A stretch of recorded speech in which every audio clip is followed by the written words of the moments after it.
Good evening, Florida, and welcome to Coastal Conservative News, where truth has a backbone and freedom still has a home. We're bringing you the bold stories and the real headlines and the voices that matter most, right here from the heart of the free state of Florida, from Tallahassee to the Suncoast. We're tracking the political shifts, community victories, and constitutional battles shaping the future of our state and our great nation. So buckle up, it's time to get informed, get fired up, and get involved. This is CCN, Coastal Conservative News. This week in Florida, we saw coordinated action against organized retail crime, a celebration of student excellence at the governor's mansion, strengthened emergency preparedness infrastructure, and national policy wins highlighted in the State of the Union with direct effects on Florida families. And tonight, we go deeper, not just what happened, but how it works and why it matters to your home, your budget, and your community. Let's begin. This is Coastal Conservative News.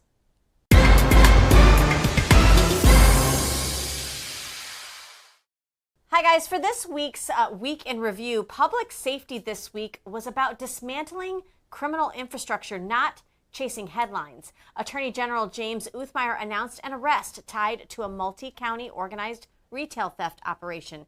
Charges include organized retail theft, dealing in stolen property, and money laundering. Allie, I was just noticing NBC6 was saying that in Target, Palm Beach County, they arrested organized retail ring right there. So it's happening across the state, the whole state. Not just one day. It's happening multiple times. This is crazy. And these phishing schemes are out of control. Yes. Oh my goodness. And they're going after veterans and our that elderly. Really our elderly too, yep. Makes me angry. Okay, so the money laundering charge is significant. That tells us this is organized crime, structured theft, resale networks, movement of proceeds, and coordinated actors. Yeah. When prosecutors pursue conspiracy and financial charges, they are targeting the system behind the theft, not just the individual carrying stolen goods. Yeah, why does this matter to you guys in your home? Because organized retail theft increases store losses. Store losses increase insurance premiums, security costs rise, and those costs get built into the prices of the goods that, guess what, you buy. Mm-hmm. Families absorb that cost. There was also coordination in South Florida aimed at human trafficking prevention ahead of major international events, including preparations connected to the 2026 World Cup. Large-scale events increase travel, temporary housing demand, and vulnerable exposure. Criminal actors exploit that. Yes, they do. Proactive enforcement coordination is prevention, not reaction. Absolutely. Targeting criminal infrastructure protects both safety and affordability. All right, moving on to Maha News. Maha continues to evolve nationally, but here in Florida this week, it showed up in environmental health transparency. The Florida Department of Health issued updates regarding blue-green algae conditions in Peace River locations. Wow, environmental health impacts everyday decisions. Can your children swim safely? Is recreational fishing advisable? Are pets at risk when you go to the park? Transparency allows families like you to make informed choices. And Florida has emphasized informed consent and parental authority in healthcare under Surgeon General Joseph Ladapo. As federal health governance reforms advance under Make America Healthy Again, Florida families operate within a framework that prioritizes transparency and informed decision making. Health policy touches recreation, schools, and environmental stewardship. Absolutely. All right, guys, moving on to our environment. Preparedness was the theme this week, Allie. Florida celebrated the opening of a new State of Emergency Operations Center. Emergency infrastructure is not visible until it is needed. True. When storms strike, coordination determines restoration timelines, debris removal speed, and resource deployment efficiency. Preparedness reduces long-term recovery costs. It's kind of like with your own home, right? The more you prepare, hopefully the less you're caught off guard. Yeah. An executive order extension maintained emergency management authority for prior storm response. Continuity ensures that operational speed when lives and property are at stake. Preparedness protects time, property, and stability, Allie. Very good. Okay, let's take a deeper look at Florida sports this week. I know you guys love this segment.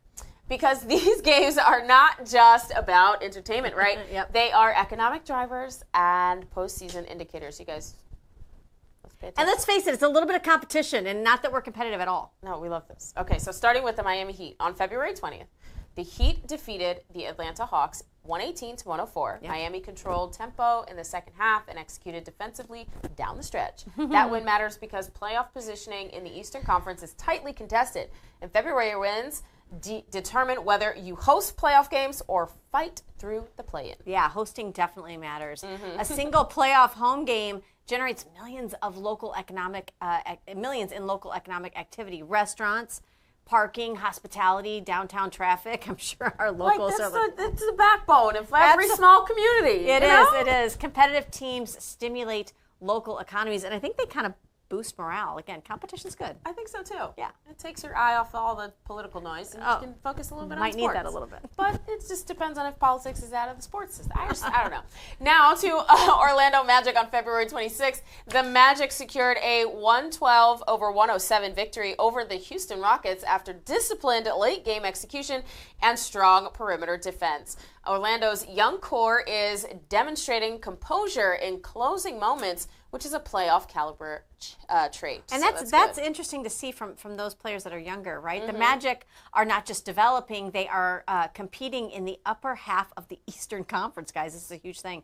That changes market perception, sponsorship activity, and off-season investment as well. Now, the broader discussion around the Tampa Bay Rays and stadium financing also continues. Yes. Stadium development is not just a sports story, it is a public finance story involving land use, municipal budgets, and taxpayer exposure. I don't know. There's some that are really for it and some that are like, we don't need another stadium. So I don't know. Well, and we did attend the press conference with Governor DeSantis when he brought in those from the Tampa Bay Rays facility. And what they're trying to do is make this, first of all, it's already owned by taxpayers. It's the old Hillsborough County College that is, some of it, very dilapidated. So he wants to use that to create the stadium right across from Raymond James Stadium. So think about a powerhouse there.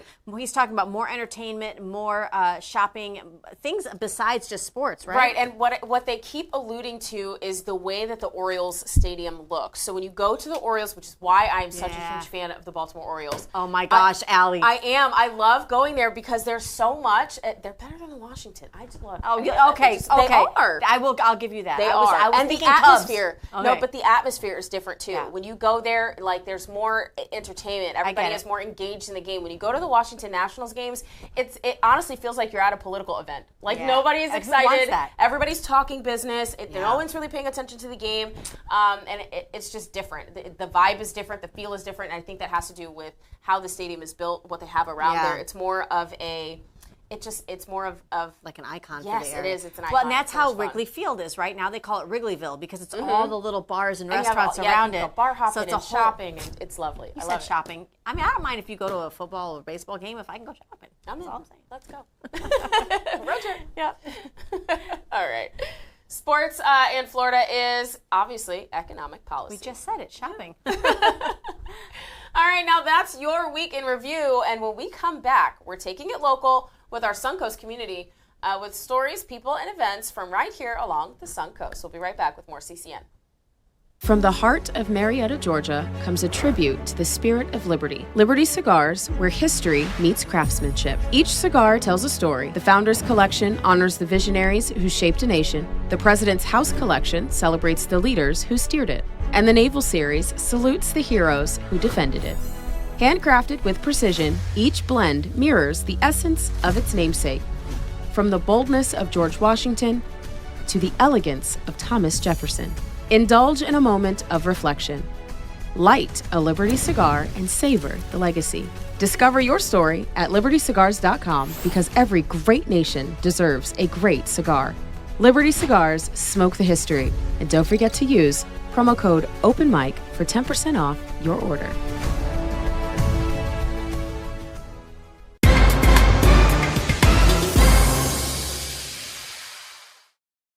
Welcome back to CCN, now to the Suncoast. And this week we're focusing on something that doesn't often make national headlines, but quietly shapes communities, the Sarasota Prayer Breakfast. Now, you attended this, didn't you? I did. Do you want to give us a little bit of a It was pretty amazing. So, you have faith leaders and obviously those that are elected to office that attend. It's 6 o'clock in the morning, y'all. I don't usually eat breakfast that early. But, I thought, okay, we're going. It's a buffet style. You kind of sit there. They led not only in group prayer multiple times. Wow. They had worship service. Okay. So, it's comforting to see those that are elected to office and first responders, with their Let their guards down and just and worship their hands the are in Lord. the air worshiping. And then we're gathering at our tables, each individual tables, praying about, like some were praying about the school system, some were praying about first responders. It was a movement in Sarasota County that made me realize that as long as we're lifting us up in prayer and all of our elected officials, it's going to be all right. That is amazing. It is. And I think you're going to see that as it plays out even in things that come forward like elections. I think when we submit to God in that way, he's going to show up big time. So. Oh, that's amazing. Yeah. Now, faith leaders and elected officials and business leaders and residents gathered for a morning centered on prayer, reflection, and civic responsibility, exactly like Michelle stated here. And this matters more than people realize. Yeah, guys, as I said, the tradition of prayer breakfast in America is rooted in the understanding that public service is not merely political, it is moral. When leaders pause to acknowledge that authority ultimately answers to someone higher than government itself, it reframes how power is exercised. And again, it was, even though I know our elected representatives, including me someday, are not perfect people, when you see them consistently submitting to other authority, Allie, it's promising. It is. And in a constitutional republic, rights are not granted by government. They are recognized by it, and prayer gatherings reinforce that distinction. They remind public servants that their authority is limited, that it is delegated by the people, and that it is accountable to enduring principles, not shifting political winds. Yeah, the Sarasota Prayer Breakfast brings together leaders across sectors, government, businesses, nonprofit, and faith communities, and it really creates space for humility. And let's face it, humility in leadership is not weakness, it is stability. Absolutely. And in a time when public discourse is often combative, events like this create civic grounding. They remind communities that service is stewardship, and stewardship requires wisdom, restraint, and moral clarity. Absolutely. For families watching, this is not just symbolic. As I said, our superintendent of schools was there. So many of us chose to pray for him. We had first responders there. We prayed for them. The chief of police for Sarasota County Public Schools, Tim Enos, was there. We got to pray for him. When leaders operate from a framework of accountability beyond themselves, it influences policy, tone, decision-making, and community cohesion. So get ready. Yep, and kitchen table takeaway, a community that prays together, reflects together, and holds leadership to moral standards and builds resilience that cannot be legislated. Yeah. That is the kind of foundation that sustains cities for generations. Yep. All right, guys, when we come back, we'll shift local impact to statewide and national decisions, making political pulse. You're not going to want to miss this. Keep it here. They call masculinity toxic, but the truth is, God calls it sacred. My name is Camden Bettinghouse, and I've seen how the world takes what God meant for us as men and turn it into this thing called toxic masculinity. I wrote Fearless Masculinity because my generation's been lied to. We've been told to sit down, stay quiet, and apologize for being men. This world doesn't need weaker men. It needs men who are willing to stand up and become fearless. Men who protect their families, serve their communities, and live without fear. Fearless Masculinity is a roadmap to discover who God truly made you to be as a man. It's about rediscovering purpose, building courage, and stepping into who God truly calls you to be.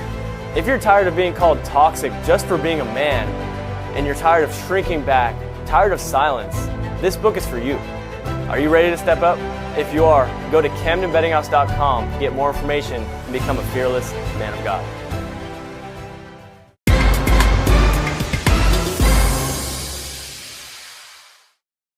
Welcome back to CCN, and now we move from what we're doing locally to what Tallahassee is doing in our Political Pulse segment. Yeah, that's right. I guess let's get started with some things that happened with the governor's office, Alex. Sure, let's go. Let's begin. All right, we're going to go start with tourism because the 143.3 million visitors announced for 2025 is not just a celebratory statistic. Can I just say I felt that on the roadways? I did, yeah, no, for sure. in every community. Florida's revenue structure relies heavily on sales tax and tourism-related spending. Unlike high-income tax states, Florida's model shifts a significant portion of tax burden to visitors. When tourism is strong, state revenues increase without directly increasing tax pressure on residents. Yeah, that is a structural economic model decision. Tourism revenue funds infrastructure, supports conservation projects, and stabilizes state reserves. When visitor numbers are strong, even though I'd like for y'all to use your blinker and turn signal, Florida can invest in emergency preparedness and public safety without expanding taxation. Now, the unveiling of the Frederick Douglass statue in St. Augustine as part of the America's 250th commemoration deserves deeper attention. Yes. Douglass was not only an abolitionist, but a constitutional thinker who argued what the Constitution properly interpreted was an anti-slavery document. The distinction matters most. Did you hear that, lefties? Honoring Douglass reinforces a narrative of constitutional restoration rather than constitutional rejection. Florida's approach to America 250, much like Trump, is grounding civic identity in historical literacy, not revisionism, not erasure, not DEI, but restoration of context. That strengthens civic confidence, because you can't believe in something you don't know about, and you can't believe in something if you're not taught it historically factual. Exactly, and you can't fight for what you don't know, and you don't fight for what you don't love. So that's right. It is absolutely amazing that he is doing this, and we are bringing truth back to our history instead of this revisionist form of history, and informing our younger generation who will carry that moving forward for the future of Floridians and the future of America. Amen. It's great. Okay, now the arrest of a repeat offender whose sentence had been federally commuted is not simply a political moment. Wow. It raises a federalism question. When federal clemency intersects with state jurisdiction, states retain authority to enforce their own laws. That's the 10th Amendment. Absolutely. Florida's directive to review commutation cases signals that state sovereignty in criminal enforcement remains active and vigilant. This is constitutional structure in action. Federal authority is not supreme in areas reserved to the states. Public safety within Florida remains Florida's responsibility. And returning to organized retail theft, this is also about prosecutorial philosophy. Yes. If theft is threatened as misdemeanor churn, it persists. If it is treated as organized enterprise crime, investigative tools expand. Wire coordination, financial tracing, conspiracy statutes. The difference is structural enforcement capability, and that is important. Yes, let's go ahead and turn now to legislative session in Tallahassee, which is kind of winding down. House Bill 1551 and its Senate companion dealing with firearm product liability requires serious attention. The bill limits certain evidentiary arguments tied to features not mandated under federal law. This is about courtroom strategy. Evidence admissible determines what juries can consider when evaluating whether a product is defective or unreasonably dangerous. Supporters argue that manufacturers should not be penalized for failing to include features not required by federal standards. Opponents argue that limiting those evidentiary arguments restricts accountability when injuries occur. This is not a gun debate. It is a civil liability framework debate. Yeah, and that argument is going to continue, I tell you. And I think they need to hear from you. Your legislators do, absolutely. We need to either kill this bill or encourage everyone to vote down on the bill, because we have seen massive product liability happen already throughout the federally, right? With vaccine manufacturers. And when you remove liability, you remove specific incentives to create a better product. Well, and we don't want to see immunity, whether it's coming from a big pharma or from a larger industry. Right. Across the board, make the product, make it safer, do the right thing by the American people. It's very simple. Also, House Bill 173, addressing parental authority in educational and medical context, is rooted in constitutional principles of family sovereignty. Think about that. Mm-hmm. At issue is whether schools or parents hold final authority over sensitive medical or psychological matters involving minors. When legislation clarifies parental primacy, it reshapes institutional boundaries.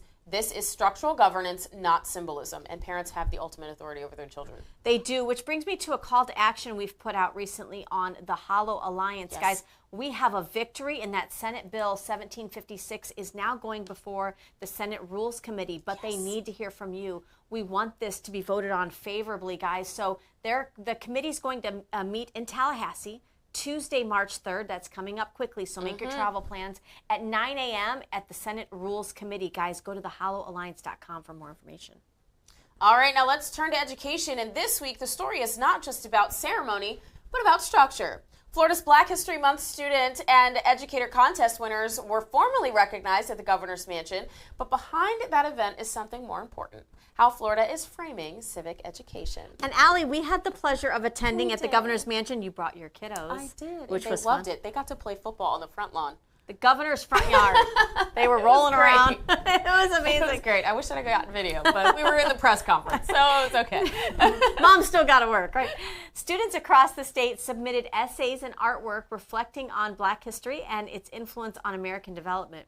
These weren't generic assignments, guys. They required historical analysis, personal reflection, and civic interpretation. That distinction matters, and some of them were very well good. Very well dressed too. It was like, it was amazing. When students are asked to engage history thoughtfully rather than memorize fragments of it, it builds constitutional literacy. And that is so important moving forward.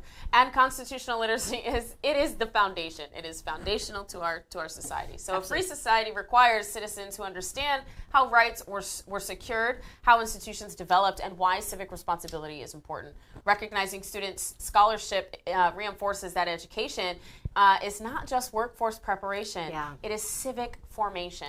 That's so true. But education policy this week also intersects with legislative momentum and movement. House Bill 173, which we discussed in Political Pulse, addresses parental authority in medical and psychological matters involving minors within school settings. When education and healthcare intersect, the question becomes, who decides, guys? Parents or institutions? I know the answer to that. That is an easy answer. This is not a rhetorical question, you guys. It is a structural governance question. Schools exist to educate. Parents retain primary authority over upbringing and medical decisions. They don't belong to schools. They don't belong to institutions. They don't belong to doctors. They don't belong to pharma. Clarifying that boundary reduces institutional overreach and increases family sovereignty. And you're welcome. And here is why this matters locally. When educational policy affirms parental primacy, saying, parents, you're in the driver's seat, it changes how schools draft policies, conduct surveys, implement counseling, and communicate with families. That shifts power back toward households. Yep, and Florida continues to position education as both workforce development and civic development. Can't have one without the other, you guys. And one prepares students to earn, and the other prepares them to govern themselves. Amen. And to pick good governors, right? Yes. Oh, People yeah. that they will eventually future give their voters. consent Absolutely. to be governed by. I mean, so if they can find their ID. well, that part. Sorry. Which we know they can. We know they can. Now, the kitchen table takeaway: education policy shapes not just careers, but culture. We've said this several times. Yeah, You educate absolutely. the child, so goes the soul of the nation, and that is what we're talking about. Okay, you guys. Now let's turn to Florida accountability and fiscal oversight. FAFO, because yesterday's announcement is specific and consequential. CFO, the Chief Financial Officer Blaise Ingoglia, announced the allocation of $690,000 to Brevard County agencies to assist with ICE operations. That is targeted funding, and it signals policy alignment. Let's break down what that means structurally. When local law enforcement partners with federal immigration authorities through agreements such as 287G, those partnerships require training, administrative coordination, detention capacity adjustments, and officer time. These costs are very, very real. If the state expects local agencies to assist in federal enforcement efforts, it must resource them accordingly and financially. And this funding ensures that participation in federal immigration enforcement does not divert officers from local patrol emergency response or community policing. That distinction matters. Now, without dedicated funding, local departments face a trade-off: enforce federal cooperation or maintain neighborhood presence. This allocation reduces that trade-off. That's amazing planning, and it's amazing cooperation, which is why your governor is so important to your state, because if they're anti what the Trump administration is trying to do, or they're trying to create their own private platform to jockey for headlines, that's where you see this dissent between federal and local. Anyway, there is also a fiscal discipline component. Florida is choosing to fund enforcement directly rather than allow unfunded mandates to strain municipal budgets, kind of like they see what's coming down the pike and they're jockeying for it. I love that. That protects local taxpayers like you and I from unexpected cost shifts. The conservative governance requires alignment between policy and budget, and if you prioritize border security and immigration enforcement, you must allocate resources to implement it. Yep. Yesterday's $690,000 allocation to Brevard reflects that alignment. Yeah, guys, how this matters to you and your family at the kitchen table. When the state funds enforcement partnerships directly, it protects local patrol strength, supports federal cooperation, and prevents those surprised hidden cost transfers to property taxpayers. This is structural accountability. And I dare you to find this information at any other place other than Coastal Conservative News. I'm hearing crickets. I'm hearing crickets. Also, guys, don't forget to check out our article that dropped today. It goes deeper into HB 1557, the product liability for Sig Sauer. You guys are not going to want to miss that. There's a lot of information in there, so make sure that you catch that later on today. It's been posted on X, I believe, and it will be up on our website here pretty soon. All right, you guys, well, that's it for our Political Pulse. When we come back, Camden Bedding House brings us Cam in the Moment. It's one of the favorites. Stay tuned to CCN.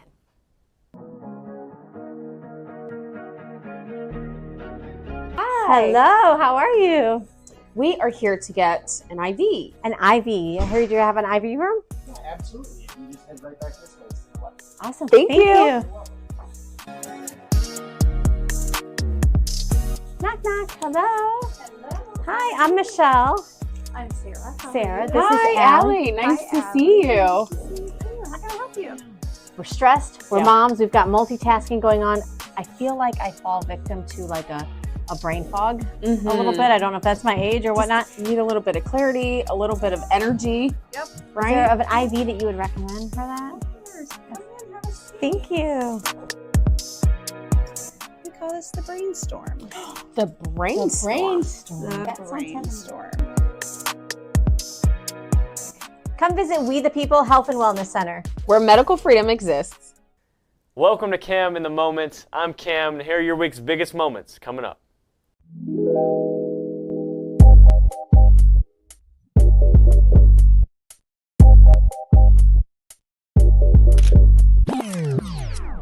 All right, guys, welcome to Cam in the Moment on Coastal Conservative News. I'm joined today with a guest, a candidate today, actually. Yes. How are you doing today, John?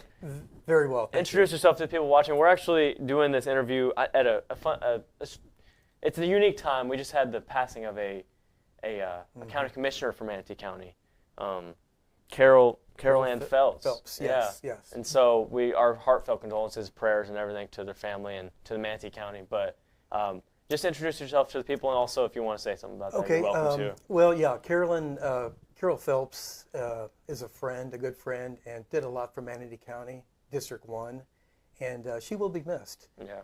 It's going to be hard to replace her, but we'll find somebody that with her values and morals, and that wants to stop the building like we all do right now.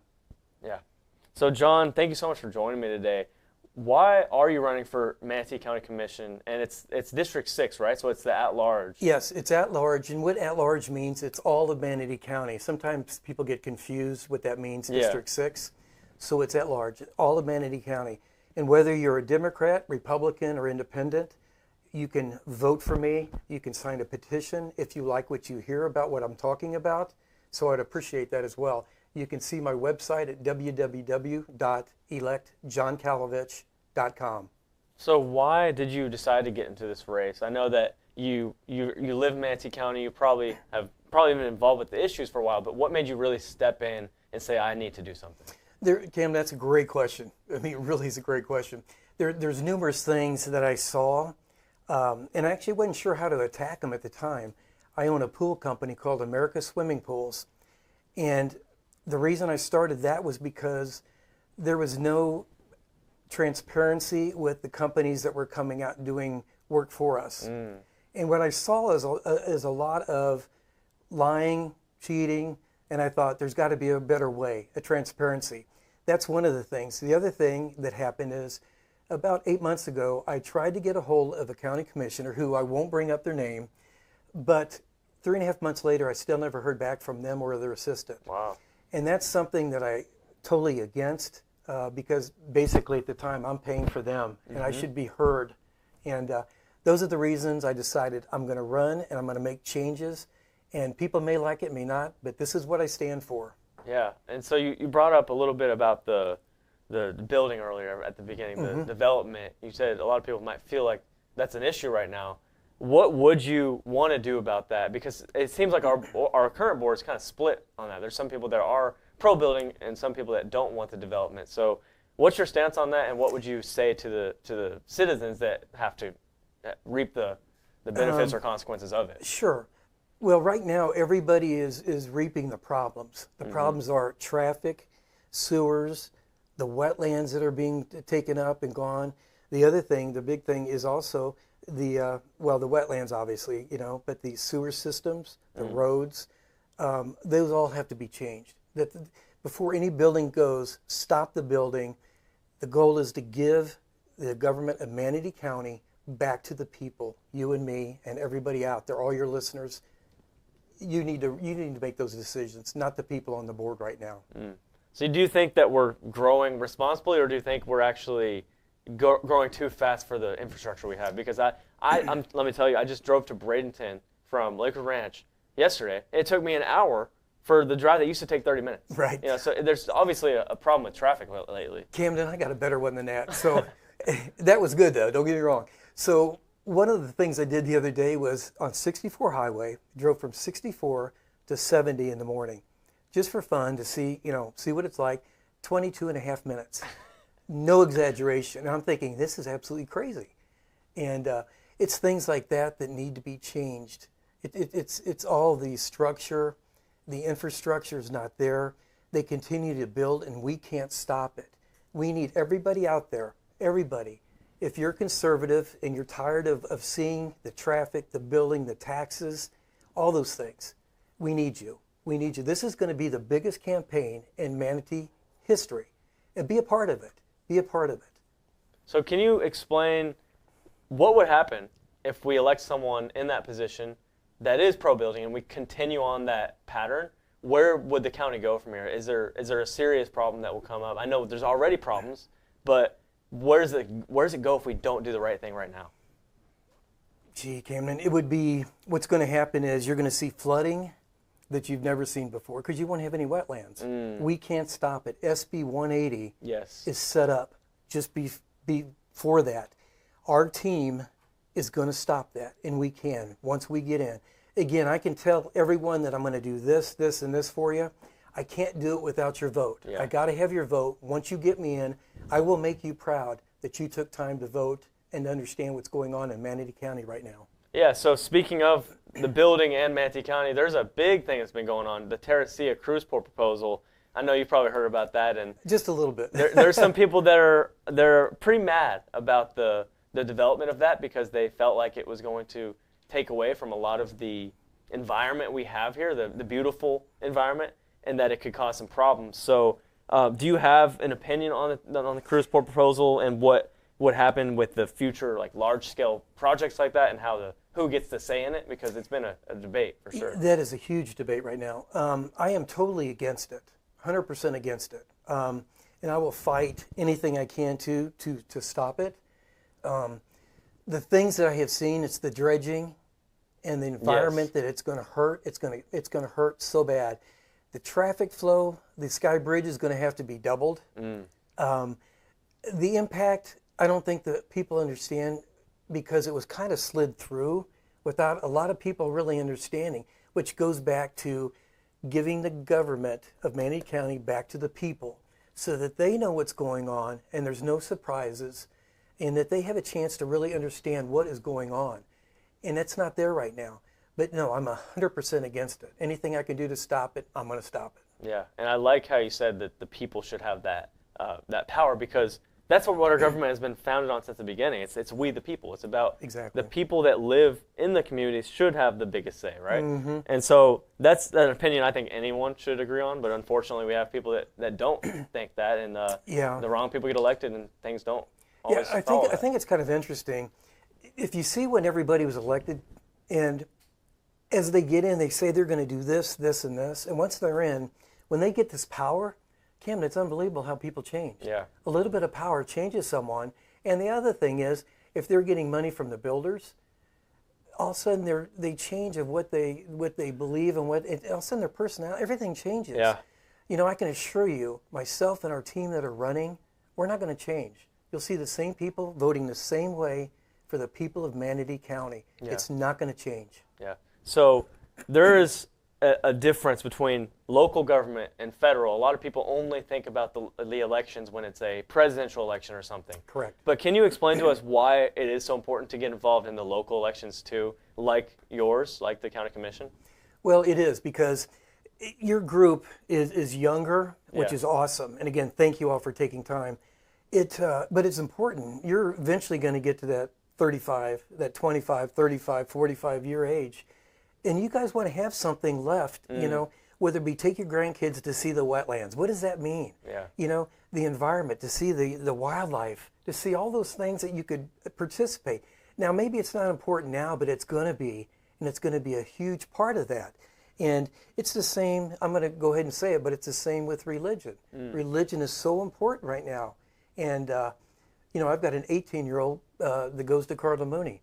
And it's so inspiring to see how she handles her religion, and the people that jump on board that believe on what she believes, and they act it. They walk the faith, which is incredible. Absolutely love it. Yeah, everything has to start with that too, the foundation of everything. I agree. You have to have a strong foundation.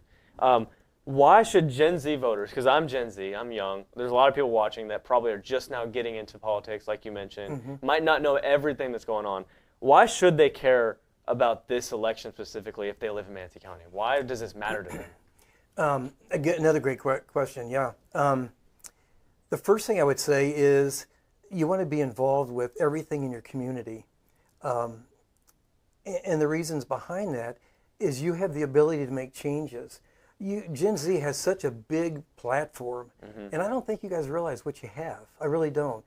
The kids out there are smart, they're religious, you know, they want to be involved. They want to see these things. And it's important to have somebody like me get involved with what I'm doing running for county commissioner, is because I want to look at the housing for kids just getting started. Yeah. I also want to look at, part of what I'm going to do when I get in is look at lowering the taxes. And also, we've got such a surplus on funds right now in Manatee County. I really want to give money back to the people. And especially if you're Gen Z and you're getting ready to go, whatever, college, your first house or whatever from that, you know, I think this money, because the surplus is like 1.3 to 1.6 billion. Wow. And that's huge. There's no reason we can't give some of that money back to the people of Manatee County, and especially the young group like you all that maybe need a little helping hand, but also are going to be the community one day. Yeah, and the young people, I feel like this generation, Gen Z, is very resistant. You know, they've seen a lot of things that go on the past 4 or 8 years that have felt like we can't trust the government anymore. Right. You know, so is there something that you can tell the people that would kind of reassure them that maybe there are still good positives for government as well? Because like so many people just are, in my age, are done with it. They think we can't trust them. There's no point. No question. I was your way. Yeah. I was. I would sit there with my mother and father when at your age, and they'd be talking, well, do you think he's going to be good? Well, I don't know, Mom. And, you know, or do you think he's going to be good, or she's going to be good? And Dad's like, I don't know. You know, I hope they are. Well, I can tell you right now, hope is gone, meaning I am the candidate for Manatee County, District 6. I will do what I say I'll do, and everybody that's running in our team, we've got a team of 4, and we get on the board, we will have the board and be able to make the decisions that the people want us to do. Transparency will be there, and I hope everybody out here today, when we do make those decisions, and when I do become County Commissioner, District 6, and when you see these votes and they're going the way you want them, you'll smile and say, good. Here's a guy that voted. That's going to change the mind of people, Yeah. knowing we do what we say we're going to do and be very transparent about everything that goes on. The other thing I was going to mention, if I get any money from builders or any kind of PACs related to that, publicly that money will go back to them. Wow. That way it's transparent and they know I'm not part of that. Wow. Yeah, that the transparency thing, I feel like that's a common theme that we need to see come back. I agree with you. And especially from the elected officials. Totally agree with you. I want to pivot a little bit to business because Yes. Manatee County is a very big business place. A lot of small businesses. My dad's a small business owner Yes. in Lakewood Ranch. What do you say to the small business owners that might feel like they need a break? You know, they feel like there's a lot of regulations. Is there anything that you would do to try to help them financially and also to make them, to be able to give them their own freedom to run their businesses? Yeah. Because you run a business, don't you? Yeah, I've actually had quite a few businesses over the years in different states where I came from and Wow. lived. But yeah, I would say what I personally want to do, and I've thought about this, and our team has agreed with it, is not only for businesses but also for groups like yours to get 2 or 3 people and start a little where you guys can come into our commissioners and sit and talk to us and be a part of it, even though you're not a commissioner, but we can listen to the needs of your team and the people. That way you're a part of it. So when you do your podcast, you can say, hey, I met with these people. Tell me what you all want and what you're thinking. You know, what's important to you. And we can take that back, and then if it makes sense and if it's good, then we can go ahead and put it up for vote. I like that. And the other thing, to the business thing, people never listen to me in business, meaning we didn't have anybody to sit up there and say, hey, we're for you guys because you generate, it's not only the money, but you generate the jobs, the insurance, the health insurance for people. And it's really hard. It's tough. And Manatee people should support those businesses. They really should. Like I support your father's business. Thank you. With my pair of glasses right here. But that's what I want to do. I want to set those up. I really do. And I think that's important to show that we do care, that I do care. And most people don't look at it that way. The other thing is, real quick, and I hope I'm not taking up too much time. No, you're good. Is when people get up to speak at county commissioners meeting, I was so appalled. People would get up and start talking, and they may have 2 minutes or 5 or whatever, but they get shut off before they're even done. And I think that's wrong. They're there for a reason to hear, to talk, and we need to listen. And I don't think the people on the board, not all of them, but quite a few of them don't listen to what the people are saying. Yeah. And that's key. That's key to success.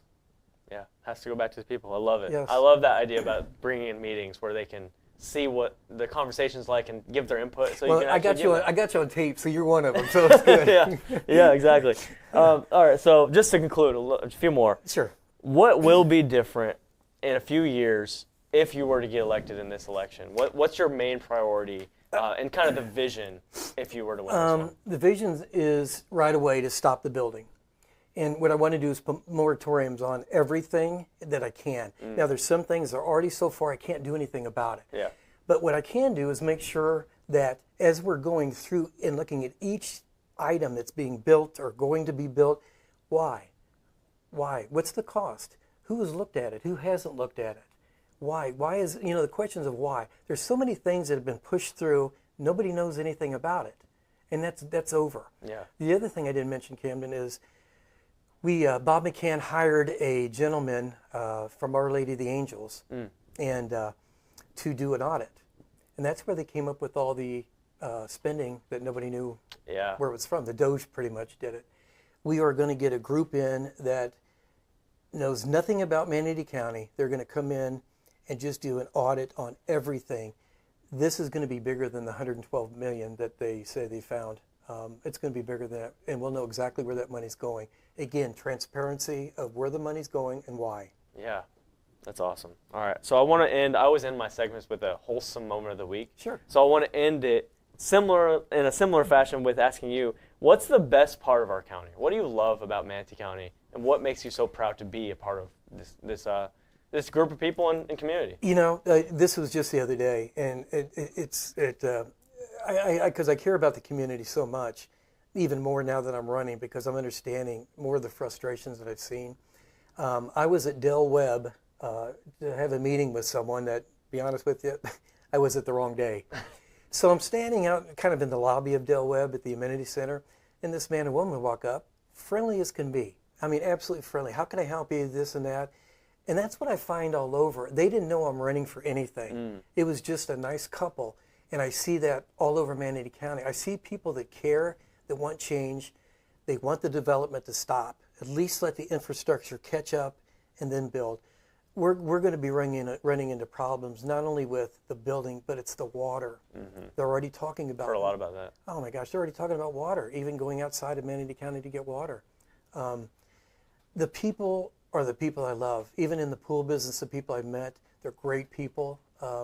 They work hard, and they deserve a voice. Yeah. I want to bring them that voice. That's awesome. Yeah. All right, so John, again, where can they find you, just to make sure, Sure. if they want to support you, if they want to be involved, where can they find you? And donate. Sorry. Yeah, and donate. It's www.electjohncalovich, and that's CALO, V as in victory, ICH.com, at gmail.com. Awesome. Well, thank you so much for joining us today. Damn it, thank you. Yeah, It's of been a course. pleasure. It was awesome. We want to keep doing these to give the people really the perspectives from the candidates that are going to be leading. So I love that you agreed to come on. That means a lot. Thank you. We want to mention before we go, guys, that March 8th is going to be the Turning Point USA Manatee County launch event. So make sure you're there. It's going to be at Central Cafe. Here's the invitation. RSVP, be involved if you're around Manatee County, Sarasota. We'd love to have you. We'll see you there. Thank you so much for joining. Thank you. See you guys next week on CAM in the Moment. Thank you. Welcome back to CCN. Thank you so much, Camden, for sharing with us the perspective of a candidate running for office. It's important that people get to hear their views on issues that matter to them. That's right. As we close out tonight, arguably one of the more important segments that we do, we shift from the noise of the moment to what grounds us beyond headlines, guys, and beyond politics. After the break, Kevin Gamble joins us with Faith in Focus. Don't go anywhere. We'll be right back with more CCN. They've censored the truth, manipulated the narrative, and told you to sit down and shut up. But not here, not on our mic. Open Mic with Ali and Michelle is the podcast where free speech lives, patriotism thrives, and the truth doesn't whisper, it roars. That's right. We break down the stories the media buries, the policies that threaten your freedom, and the culture chaos Gen Z is waking up to literally every day. From whistleblower exposés and global conflicts to the spiritual war on masculinity, we don't just talk about it, we say what they won't. That's right. If you're tired of soft takes, scripted spin, and really plastic politics, it's time to tune in and turn up. Because this mic is always open.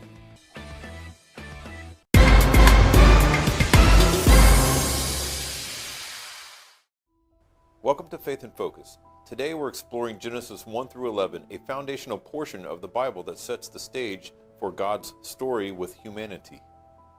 Specifically, we're going to unpack the anthropomorphic language used in these chapters, the intriguing figure of the serpent in the Garden of Eden, and how scholars like Dr. William Lane Craig and Wes Huff help us understand Genesis through the lens of the mytho-historical genre. So let's get started. First, let's tackle the anthropomorphic language in Genesis 1 through 11. When we read passages like, "On the seventh day God rested" in Genesis 2:2, it's easy to picture God kicking back after a long week, maybe taking a divine nap. But is that really what the text is saying? Anthropomorphism is when human characteristics, actions, or emotions are attributed to God to help us grasp His nature and actions in terms we can understand. God doesn't have a body, nor does He get tired like we do. Scripture is clear in places like Isaiah 40:28 that God is everlasting and doesn't grow weary. So when Genesis says God rested, it's not about God needing a break. Scholars suggest it's conveying a sense of completion, satisfaction, and ceasing from the act of creation to establish a pattern for humanity, a rhythm of work and rest like the Sabbath. Dr. William Lane Craig, a renowned Christian philosopher and theologian, emphasizes that Genesis 1 through 11 uses this kind of figurative language to communicate profound theological truths. In his work on the doctrine of creation, Craig argues that Genesis 1 through 11 belongs to a genre he calls mytho-history. This doesn't mean it's pure myth or fiction, but rather a blend of historical intent wrapped in symbolic and culturally resonant language. For Craig, the days of creation, for example, aren't necessarily literal 24-hour periods, but could represent long epochs or a literary framework to show God's orderly creative process. The anthropomorphic language, like God speaking the word into existence or resting, helps ancient readers and us connect with a transcendent God in relatable terms. Craig's point is that Genesis isn't trying to give us a scientific playbook, but a theological one, revealing who God is and humanity's place in his creation. Now let's zoom in on one of the most fascinating and debated parts of Genesis 1:11, the serpent in the Garden of Eden. In Genesis 3, we meet this cunning creature who tempts Eve to eat the forbidden fruit in the middle of Eden. Was this an actual snake slithering around in a tree, or is there more to the story? Wes Huff, a biblical scholar and apologist, offers some compelling insights here. Huff points out that the Hebrew word for serpent, nakash, can mean more than just a literal snake. It carries connotations of a supernatural being or even a deceiver.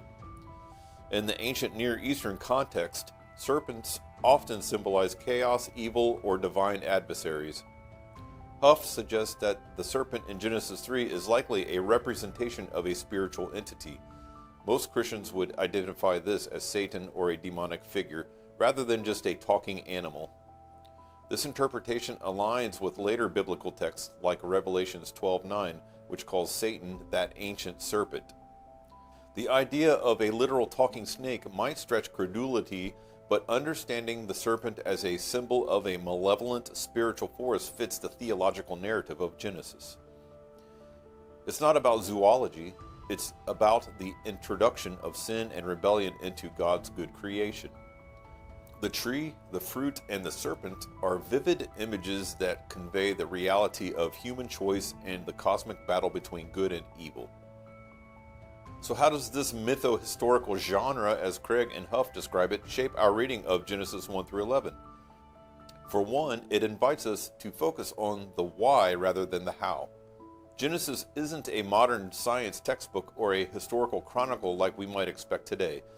It's a theological masterpiece written to an ancient audience with their cultural idioms and worldview.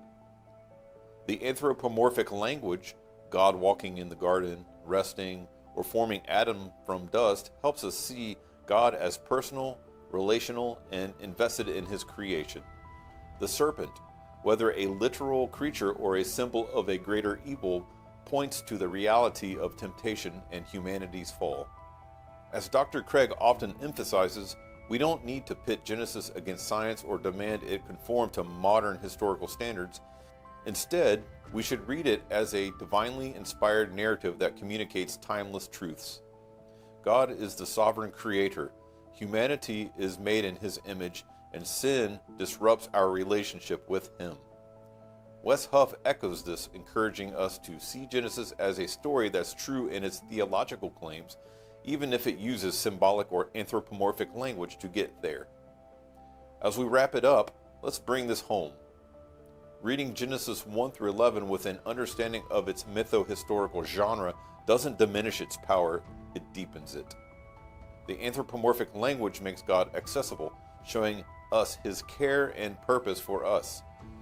The serpent reminds us of the real spiritual battle we all face, but also points to God's promise of redemption. Even in Genesis 3:15, where the seed of the woman will crush the serpent's head, a hint of the Messiah to come. So whether you're wrestling with the days of creation or the nature of the serpent, approach Genesis with humility, seeking the truth it reveals about God and ourselves. That's all for this segment of Faith in Focus. If this sparked your curiosity, I'd love to hear your thoughts on this. Drop a comment or question on our website or social media. Until next time, keep seeking, keep questioning, and keep your faith in focus. Thank you, Kevin, for taking us into a deeper dive into the book of Genesis, where it all came from, where it all started. Absolutely. Now remember, if there's a story happening in your county, your school board, your city council, or your neighborhood, we want to hear from you. Visit us at coastalconservativenews.com or call our tip line 941-487-7441 to share your tips and stories. That's right, guys. Stay informed, stay engaged, and stay Florida strong. I'm Allie Lejay. And I'm Michelle Posey, and this is Coastal Conservative News. Good night, and God bless the free state of Florida. Jinx.